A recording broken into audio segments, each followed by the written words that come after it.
நம்ம கண்டென்ட்ல பார்க்க போற கண்டென்ட் 144 அடி நீளம் கொண்ட சமாதி.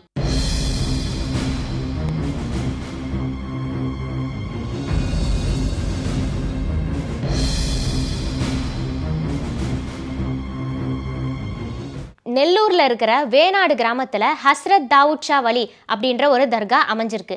இந்த வேணாடு கிராமத்துல இருக்கிற புலிகெட் தீவுல தான் இந்த தர்கா அமைஞ்சிருக்கு. இந்த தர்காவை வேணாடு தர்கா அப்படின்னு மக்கள் அழைக்கிறாங்க. ஹஸ்ரத் தாவூத் ஷா வலி அவர்கள் சுமார் 600 வருஷத்துக்கு முன்னாடி அரபு நாட்டுல இருந்து தன்னோட 11 சீடர்களுடன் இந்தியாவை வந்தடைறாரு. இந்தியாவில் இருக்கிற பல பகுதியில இவர் பயணம் மேற்கொள்றாரு. கடைசியில இந்த வேணாடு கிராமத்தை வந்து அடைகிறாரு. அப்போ ஒன் டே இந்த வேணாடு கிராமத்துல ஸ்டே பண்றாரு. இவர் தூங்கிட்டு இருக்கப்ப இவர் கனவுல இறை தூதர் ஒருவர் என்ன சொல்றாரு அப்படின்னா, நீ இந்த கிராமத்துல தான் இருக்கணும், இங்க இருக்க மக்களுக்கு நீ வந்து நல்லது செய்யணும், இங்க இருந்து நீ எங்கேயுமே போகக்கூடாது, இது வந்து இறைவனோட ஆணை அப்படின்னு சொல்லிட்டு அவர் சொல்றாரு. இதனால ஹஸ்ரத் தாவூத் ஷா வலி அவர்கள் இந்த வேணாட்டிலேயே ஸ்டே பண்ண ஆரம்பிச்சிடுறாரு. வேணாடு கிராமத்துல இருக்கிற புலிகெட் தீவுல இவர் தவம் பண்ணி ஒரு சித்தராக மாறுறாரு. ஹஸ்ரத் தாவூத் ஷா வலி அவர்களுக்கு ஜீவ சமாதி அடைய போறோம் அப்படின்னு முன்கூட்டியே தெரிஞ்சிருது. ஒரு நாள் அவர் என்ன பண்றாரு அப்படின்னா, பக்கத்துல விளையாடிக்கிட்டு இருந்த பசங்க கிட்ட ஒரு குழியை தோண்ட சொல்லி, நான் இதுக்குள்ள படுத்ததும் என்னை வச்சு மூடிடுங்க அப்படின்னு அந்த பசங்க கிட்ட சொல்றாரு. அந்த பசங்களும் ஒரு குழியை தோண்டிடுறாங்க.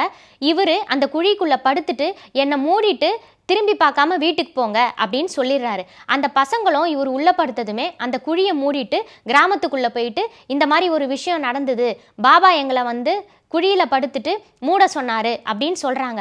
இந்த விஷயம் தெரிஞ்ச ஊர் மக்கள் அந்த பசங்களை ரொம்பவே திட்டுறாங்க.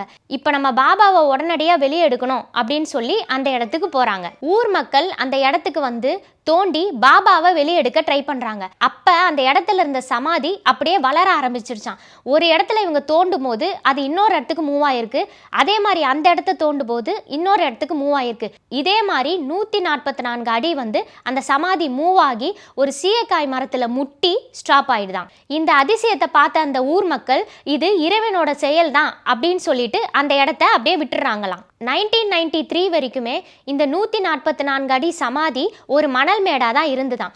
எவ்வளவு மழை புயல் வந்தா கூட இந்த மணல் மேடு கரைஞ்சிட்டு மறுபடியும் பழைய நிலைக்கே வர்றதா இந்த ஊர் மக்கள் சொல்றாங்க. 1994ல பிரபல இசையமைப்பாளரான ஏஆர் ரஹ்மான் இந்த தர்காக்கு தன்னோட குடும்பத்தோட வந்ததாகவும் சொல்லப்படுது.